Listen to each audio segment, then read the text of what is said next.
Blood लाईनमध्ये काम केल्याच्या नंतर असं लक्षात आलं की आपल्या फार्मला टॉप क्वालिटीच्याच फिमेल पाहिजेत, कारण टॉप क्वालिटीच्या फिमेल असेल तर आपण त्याच्याकडून चांगली टॉप क्वालिटीची पिल्लं घेऊ शकतो. पण स्वतः पंजाबला जाऊन काही शेळ्यांची खरेदी केली आणि आता सध्या आपल्या फार्मवर एक 10 शेळ्या आहेत. 10 शेळ्यापासून आपल्याला साधारणतः एक 38 पिल्लं झाली.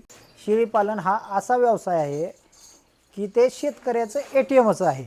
म्हणण्याचा उद्देश हा की आत्तापर्यंत आपण शेळीपालन चालू केल्याच्या नंतर 38 पिल्लं सेल केली. 38 पिल्लांची विक्री केली असताना आता सध्या माझ्या फार्मवरती नवीन 10 पिल्लं आहेत आणि आणखी माझ्या एक 6 शेळ्या गाभण आहेत.